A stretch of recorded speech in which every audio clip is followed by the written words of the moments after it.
Good afternoon. Okay, so in classroom, we are going to go and find the announcement for today's lesson about wattage for Tuesday.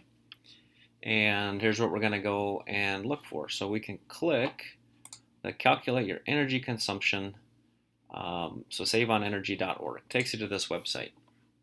Okay, really, really good information in here. Okay, so I'm going to give you a couple minutes to kind of go ahead and read through the top part up here. So you have 2 minutes to read through here. So you can pause the video and resume it when you're done.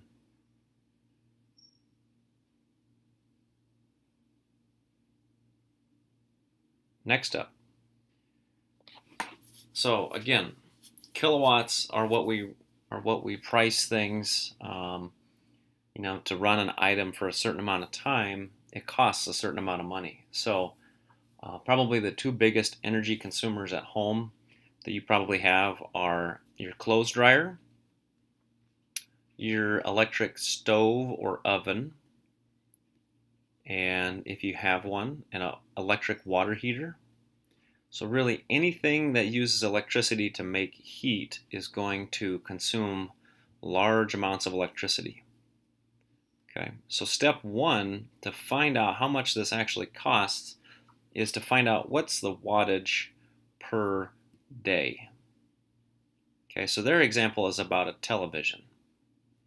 And what I would like to talk about is your clothes dryer, because most of us probably have an electric clothes dryer. It has a big plug in the wall behind the dryer. And if you have a gas dryer, then you do not have a lot of electricity use to dry your clothes. It actually has a heating element, like for a furnace, that uses natural gas and a tumbler to dry your clothes. So it's a lot more energy efficient. A gas dryer is. But let's say we have an electric dryer. So we need to know what the wattage it consumes and how long it's going to be used. So here is an LG dryer. This is similar to what I have at home. It's probably a lot fancier and newer. And so I need to find what either its voltage, amperage, or wattage consumption is. So I'm going to look. Nope. Nope. Nope. Nope. Still going. There's something. Electrical requirements. 240 volts and 30 amps. And so again, we know that our wattage is our voltage times amperage. And so I'm going to write this down, 7,200. Okay, back to here. So 7,200 watts times 2 hours. Let's say that every single day, whether you know it or not, mom, dad, your older brother or sister, whoever's at the house, is drying clothes for 2 hours a day. Okay? Probably not unrealistic. And so if I have 2 hours at 7,200 watts, I end up with 14,400 watts. Okay? That's what I end up with. Now, I need to convert that to kilowatts. So I'm going to take that divided by 1,000, and I get 14.4 kilowatt hours per day. So again, their TV, not that much.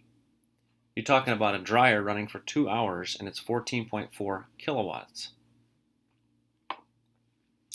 Okay, in one day. Now we go to a usage over a month period. So we're going to take our watt hours per day times 30 days. So we had 14.4 times 30, and we have 432 kilowatt hours per month. Okay, so 40 times running a TV for 3 hours a day. Again, I mentioned that anything that's drying or heating things is going to be a large consumer of electricity. So 432 kilowatt hours per month. And now it says to figure out the cost, we're going to take our kilowatt hours per month times 10 cents per kilowatt hours. And that is if Omaha Public Power District, if their rate is 10 cents per kilowatt hour. Okay, so we take our 432 times 10 cents, and we get $43.2. So $43.20 a month to run a dryer for 2 hours a day. Okay, take that bad boy times 12, and you get like $500. $500 of the money that you make in a year is going to go to dry your clothes. Okay, so again, if you can get efficient appliances, if you can get things that use less electricity and maybe use natural gas or some other method like hanging clothes up to dry, letting things air dry, you can save a lot of money by just being conscious on how much it costs to run a device for a certain amount of time.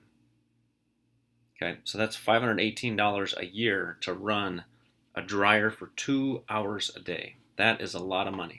Okay, so there you go. That's a quick little video lesson about how do I use those numbers to find out what it costs to run that appliance. So finish working on your worksheet with this as a guidance for the step 1, and let's go ahead and finish that up with the rest of the time.